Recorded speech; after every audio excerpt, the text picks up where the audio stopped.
The Good Old Grateful Deadcast, the official podcast of the Grateful Dead.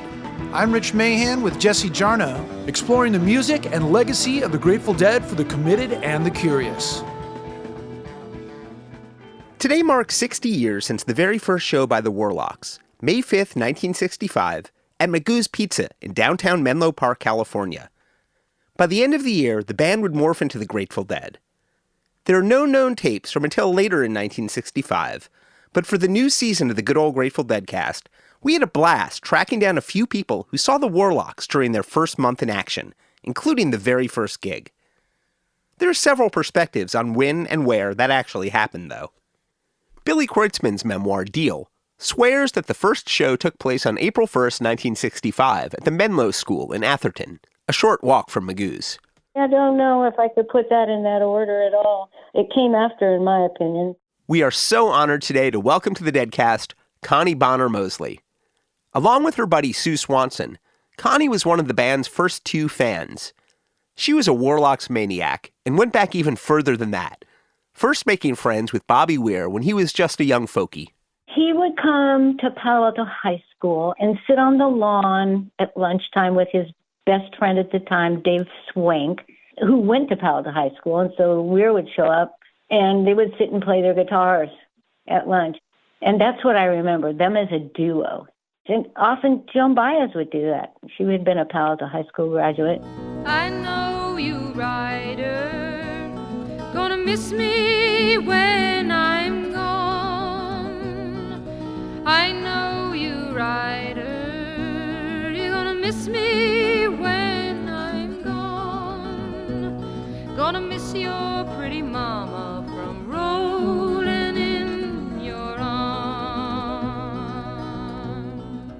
When the Beatles came into our lives, I went straight down to Guitars Unlimited and got to know the owners, rented a guitar, and I already knew Bob Weir and said I wanted him to teach me Beatles songs, which he couldn't do.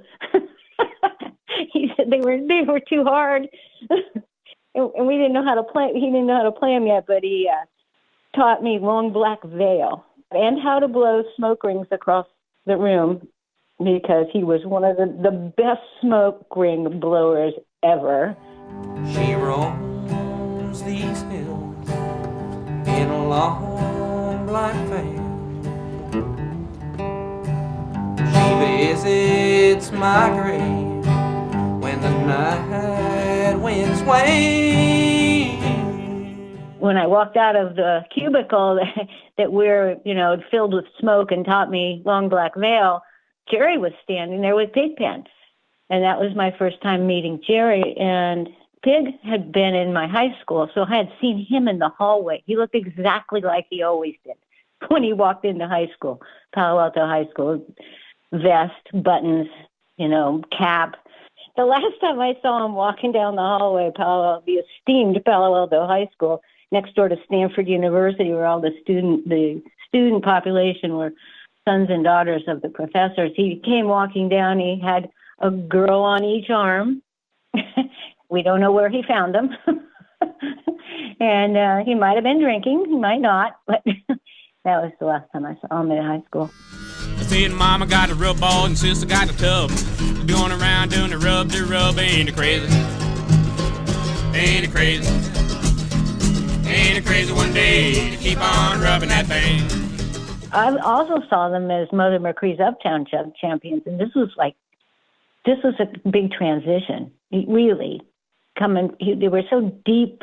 Jerry was so deep into bluegrass, and he was so good at it, and really articulate at it. And rock and roll just set him free. It was really fun. It was really fun. But I have to give hats off to Kreutzmann for that, because he knew how to drive a rock and roll song. And in 1965, as much or more than the founding members of the Warlocks, Connie knew rock and roll. At Stanford, which is right across the street from Palo Alto High School, where Billy Kreutzmann's band played on Friday nights in the freshman dorms, that was fun, because the Palo Alto High School girls would go and dance with the freshman boys, and it would be like doing the twist, doing the swim, doing the monkey, all those popular dance songs, and Kreutzmann had them down. That could have been Jay Price and the Legends, an R&B group, or maybe the Twilights, or possibly the Epic Instrumental Group. All bands young Billy Kreutzmann was involved with. Or maybe even Troy Weidenheimer's Zodiacs. He would play sometimes at lunchtime out in the Palo Alto High School amphitheater, the band would play. But that's what their thing was, and they were tight. And Billy could drum. Connie was at many of the Warlocks' earliest practices. They didn't want to do what Kreutzmann's band was doing. He wanted to play Rolling Stones, and it's all over now. And I remember Off the Hook, because Mick Jagger used to do this thing when he sang It's Off the Hook. He would take his right hand and make this gesture like he was picking up a phone receiver. I try to call my baby on the telephone. All I got was an game show. It's off the hook. It's off the hook. We showed that to Jerry, and he started doing that. And it was like, it just cracked us up. You know, he loved to have fun. That was definitely number one plan, is have fun. And so he would, you know, mimic Jagger's Off the Hook, movement he did with his arm.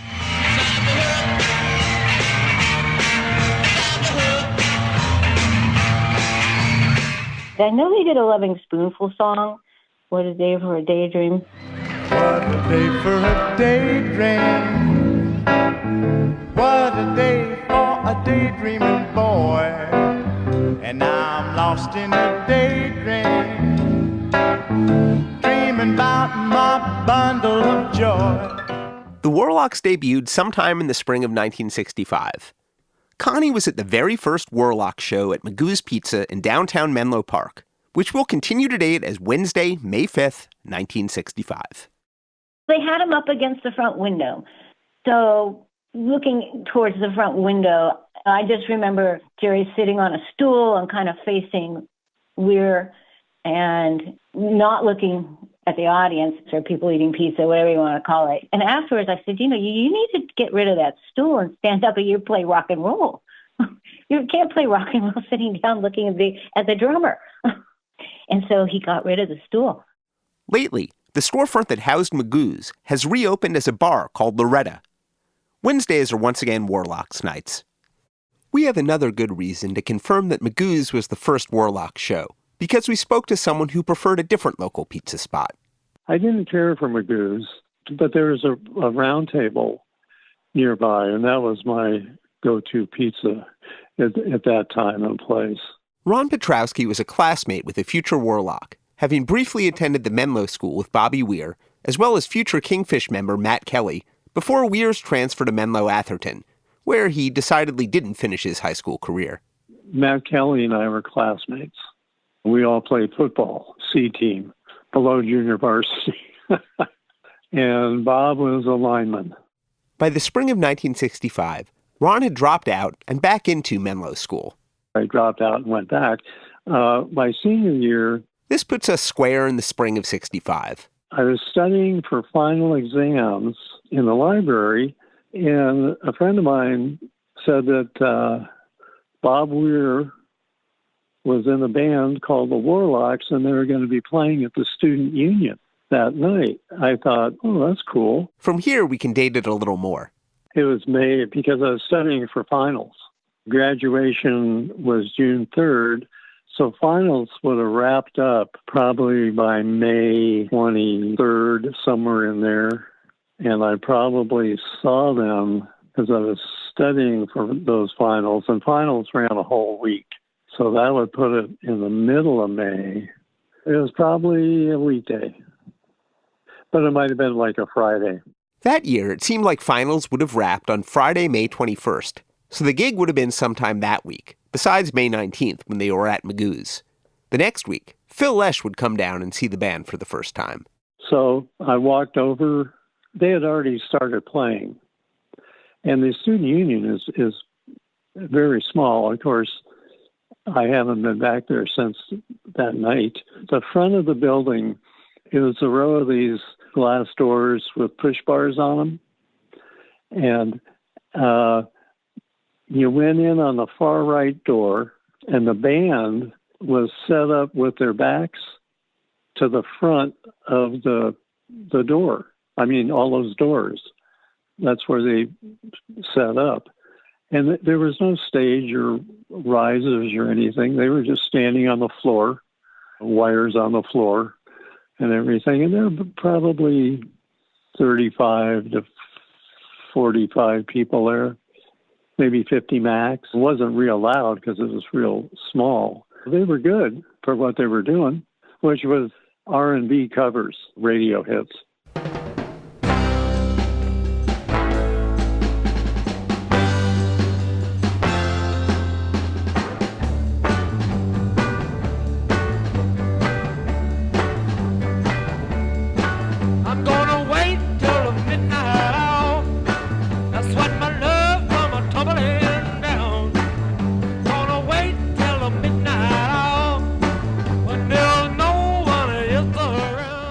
About the only one I remember is Midnight Hour. That's a version from about a year later, recorded at the Fillmore Auditorium, now on 30 Trips Around the Sun. I don't remember anybody in the band. I don't remember Bobby. I don't remember Jerry. I do remember Pigpen, because he sang most of the songs while I was there. I was there maybe 45 minutes. And he had this presence. It's hard to describe. He sounded like blues guys. He had this growl. It wasn't really a gravelly growl, but it was a growl. I don't remember a keyboard at all. But when he was playing harmonica, he was kind of lurching around. He was like the lead man of the band. Connie Mosley was there, too. Yeah, it wasn't good. It wasn't any fun.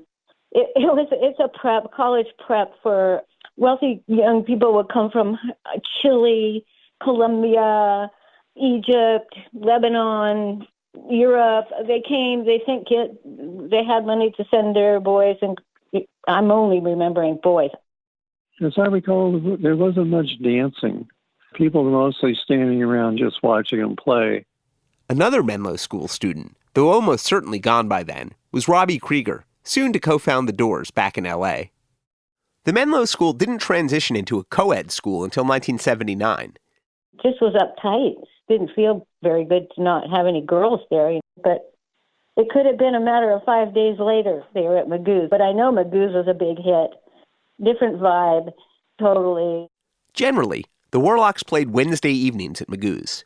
I remember kind of a Saturday afternoon. They might have played a little earlier, because the sidewalk was packed with high school kids, teenagers, from wherever they came from, and neighboring shops shut it down. They called the cops and said, we can't have all these people crowding the sidewalks and blocking our business, and shut it down. So that was the end of that. They'd all peering in the window watching the band play, but he couldn't fit any more people in the pizza parlor. It was great. It was so much fun. During our Philcast earlier this season, we heard the story of how Phil came down to Magoo's to see the Warlocks a few weeks after seeing the Stones at the Cow Palace, and came to replace Dana Morgan Jr. on bass, a move that got the band evicted from their rehearsal space at the music store, that at least, according to public records, Dana Morgan Jr. actually co-owned with his father. That was what we could do as friends. Let's help them out. And also give them a place to rehearse. My parents' living room, Sue's backyard, wherever they needed a place they could rehearse. My parents were gone and weren't coming home till the next day. And then my mom walked in the front door, and actually my Pigpen saw her coming out from the car with luggage and opened the door for her, because he's the kindest heart you'd ever meet, and helped my mom my mom was totally enraptured by his help and what he was doing in her house. And he was exactly the same. And she loved him because people loved Pig. He just had the biggest heart in the world, biggest, kindest heart. Sue and Connie also became the band's very first roadies. They didn't have cars, except for Kreitzman, who always had his own. He took his own drum kit. Weir turned 16. His parents wouldn't let him drive. And then 3 months later, I turned 16 and I could get my mom's car.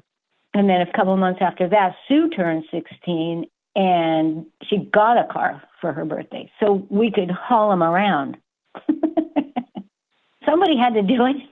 They didn't have a ride anywhere. Hunter's car had broke down. I mean, they just didn't have any way to get around. The band got an upgrade. Bob Matthews got the first sort of, all I want to think of is what an old milk truck. But when he got that, then, oh, well, we didn't have to borrow Mom's car anymore. I could listen to Warlock stories all day, and hopefully we'll have more tales with Connie Bonner Mosley in the future. A few years later, she would co-found the band's official fan club, and she remains a hardcore Deadhead to this day. Ron Petrowski never saw the Warlocks again, but he saw lots and lots of Grateful Dead shows. The Kaiser became a favorite. And then outdoor venues, the Greek and Frost, the shows at the Frost, they were big fun. Being on the Stanford campus, I don't know if they sold beer. These were all venues we'll be talking about during these episodes.